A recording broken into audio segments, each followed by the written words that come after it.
Tamron's Top 5.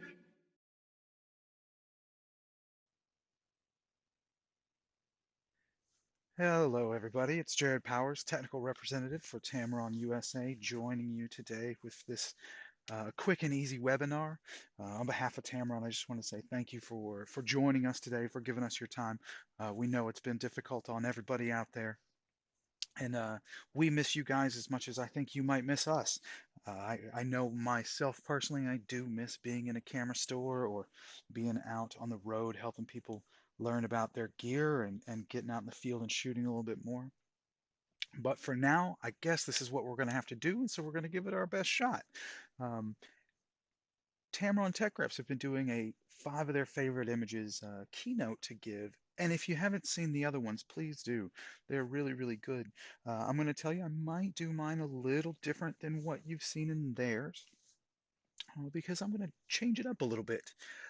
I've based mine on five different types of images that have greatly impacted me.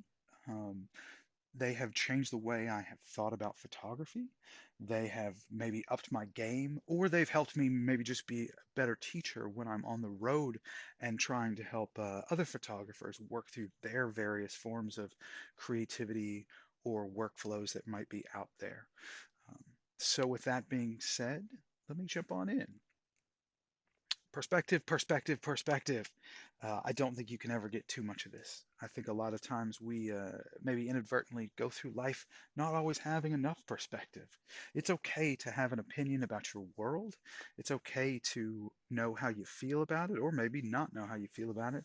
And it's definitely even more okay that you find ways and means to get that creativity out of you uh, from your heart into your mind through your eyes, and then into a set of wonderful Tamron optics that are going to help you achieve some of the creative results that you're looking for. So, when we think perspective, I'm sure many different wild images like this come into people's minds. Elliot Erwitz has always stuck with me. I've just appreciated the way he chose to show real life, especially in New York. Um, there's nothing funky going on here. There's not a lot of trickery. But he did one thing which I really feel strongly about when it does come to perspective, and that is the image on the left.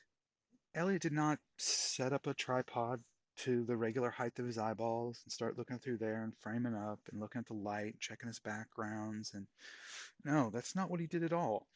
He chose to actually physically put himself in someone else's position, in this case a dog, and come down to their level or show them as they are maybe not normally seen. It's not often that we would find ourselves advertising a woman's feet, you know, as compared to maybe a lot of the animal imagery we would see out there. So just by taking that simple step of lowering himself down, thinking about the world in a slightly different way, he gives us this dynamic image of this little itty bitty dog with I'm sure that lady can't be too much larger, but that dog is so small that we do notice the size difference and the perspective difference in this. Same with the one on the right. The perspective is not that that human being is a dog, although at first glance, there's a pretty good chance. But it's not. It's a case of timing. It's a case of knowing maybe one's neighborhood and walking by and seeing these people out there all the time. And then today, the dog just happened to be a little more needy than usual and wanted to be hanging out in the owner's lap. But whatever you choose to do, you can show your world in a different way that is uniquely yours. And that would always be my end goal for any photographer that I work with. You don't have to show me the world in my eyes. I know I'm stuck with my eyes. I want to see the world through your eyes. And so this is one of the tips I have for um, looking at imagery and finding those that are based around perspective and seeing how you can apply that to what it is that you do. Maybe more get some more dynamic shots in your portfolio.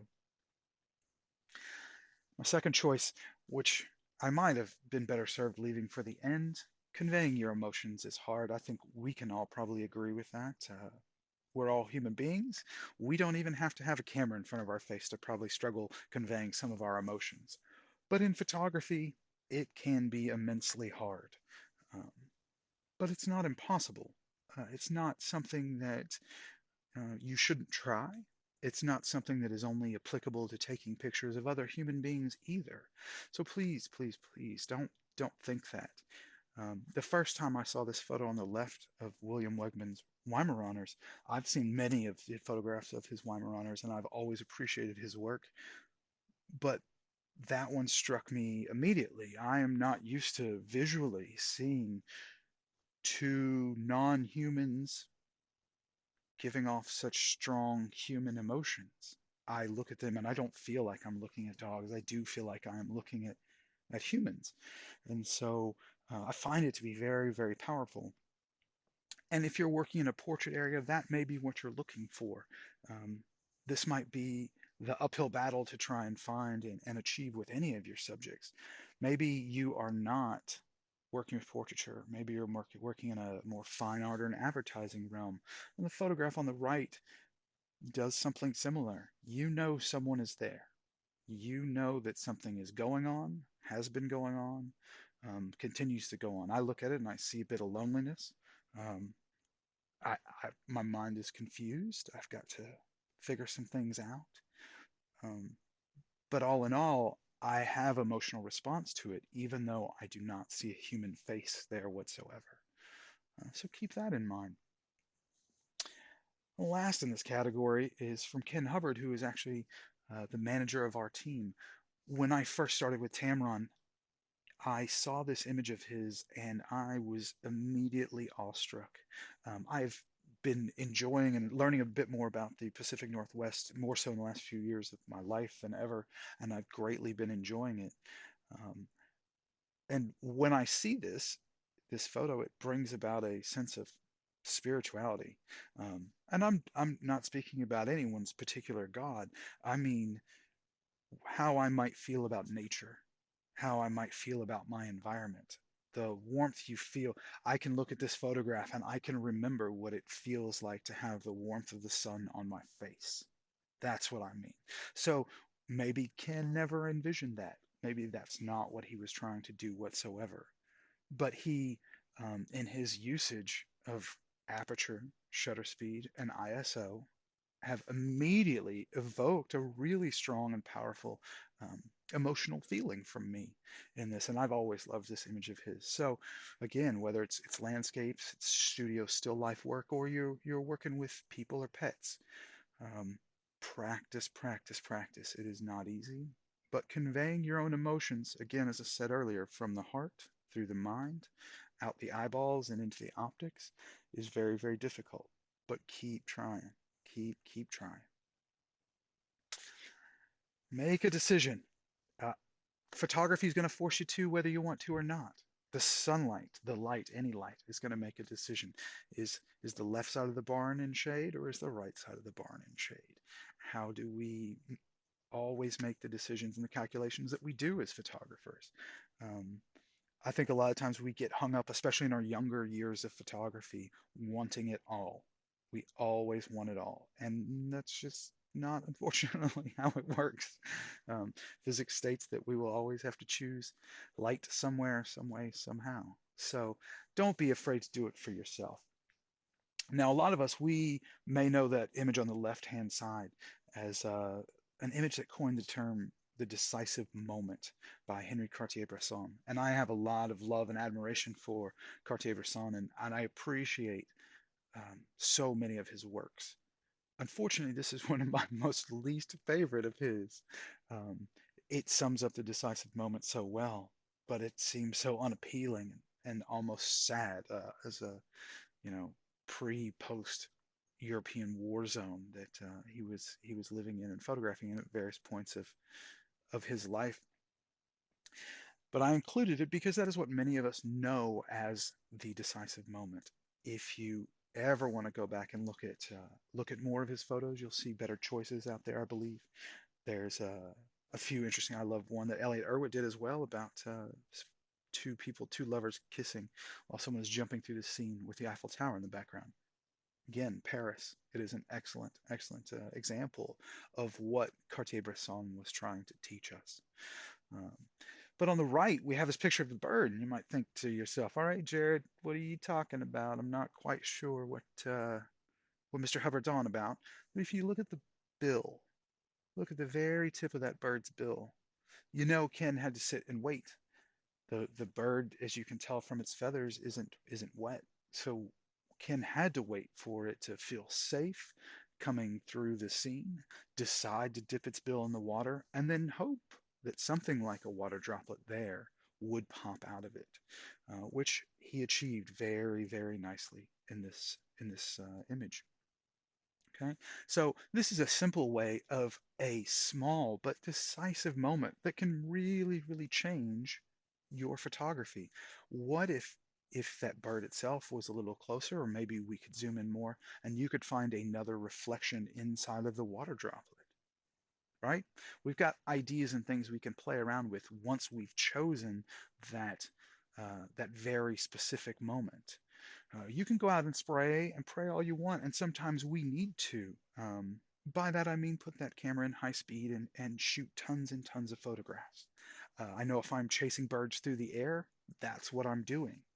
But when I get home and I'm looking in post at all these images, making my decisions, each one of those shots are a decisive moment.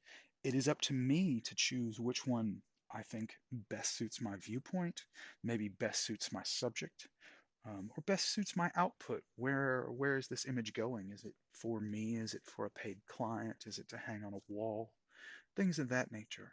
But each and every moment are decisive. It's up to you to choose them. If you don't choose them, it doesn't mean they're not going to be decisive. The moments are going on around us all day, every day. So it's up to you to make that decision.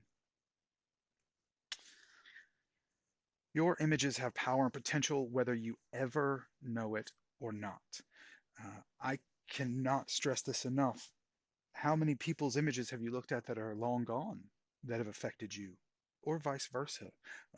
I have already spoken about a friend's images who is still alive, and two different images he has shot has had a great impact on my mind, how I think about photography, um, and what I'm trying to get out of it.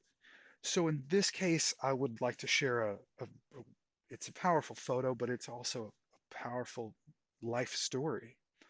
For those of you who are not familiar with W. Eugene Smith's work, he verily taught us how to tell stories with a camera. His images grace the many covers and pages of Life magazine, bringing us all kinds of weird, wonderful, and sad stories right to our doorstep that we could sit in our living rooms or in our dining rooms with our families and look at. We could be transported to somewhere that we were not. And in the middle to late time in his life, he decided he wanted a little break, and he moved into an apartment um, on 6th Avenue in Manhattan, which I believe is 26th and 6th Avenue. The building is still there. And this building was known as a squat for jazz musicians because in Manhattan, a jazz musician would, wrap up at 3, 4 in the morning. And what did you do? You know, you, it's a job just like, being a photographer is to us. When we knock off the work for the day, we might want to go have a drink with our friends or, happy hour here or there, something of that nature. Jazz musicians were no different. And so he took an apartment out in this building, and not only did he shoot, he blacked out all the windows. He put a dark room in his bathroom. He photographed the flower salesman that is still catty corner across the street on 6th Avenue. Um, and he also rigged the building for sound, which was something else people weren't really aware of. Time passes, and he spends just over 6 years, if memory serves, doing this. And his good friend Ansel Adams came and got him out of the loft. And wasn't didn't think it was maybe the best thing for him, especially after all this time. Um, Smith had shunned his family a little bit in certain parts of the industry, and so Ansel came and got him out. He didn't. I'm trying to think of how many more years W. Eugene Smith lived on. Wasn't too many because he died in 1978. So after his passing, nobody really knew this project or the full extent of it. Um, Tens of thousands of reel to reel recordings and hundreds of thousands of frames of photography were discovered, and it was turned over to a university in North Carolina in an effort to do a lot of things here. Let's realize the power of his images and what he had done. Um, let's figure out who these people are in these images. We don't know who some of these people are, and then let's figure out who is actually on these recordings. So what started out as his pet project to get away from the corporate world of life and some of the things that he had seen, some of the stresses, ended up lasting for years and years, and to this day after his death. You could be a musicologist and you're listening to the recordings trying to glean information there. You could be a photographer and you're trying to learn, some of his methods and how he told stories and what he saw. Or you could be an archivist and you're studying how to handle such a grotesque amount of data that involves sound and paper photography as well as gelatin um, film stock. So what maybe Eugene thought of as a pet project turned out to be something way, way greater than any of us could have ever expected. If you have a chance to see the traveling exhibition, the Jazz Loft Project, I highly recommend that you do it. It is a beautiful set of images, and it is only the tip of the iceberg on that story. And speaking of that, find a project that never ends. This was taught to me by many photographers who are older than I am when I was in photography school, um, and it at first it seemed fishy, and then it makes starts to make a lot of sense. Photography is a craft. If we do not continually practice that craft, if I do not exercise my index fingers, if I do not exercise my eyeballs, I begin to see the world in a way that is different from my little 2 to 3 ratio inside my viewfinder, right? So years ago, unbeknownst to me, I started this project, and this was the late '90s. I was on a bus going across Germany surrounded by fields, and all of a sudden we went under an underpass, and the underpass was covered in the most beautiful, colorful graffiti. And so for fun, I just started picking that up. I was young. I was really excited to be seeing graffiti in Germany and not knowing what any of it said, but the colors were definitely out there and really made me want to take a farther look at it.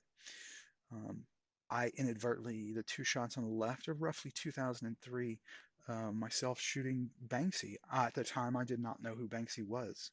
It was only a few years later that I learned in my archive that I had seen these little Banksy pieces, and I thought I recognized these pieces of art. Where have I seen these before? And I had to do a lot of deep digging, but I did, and I found them.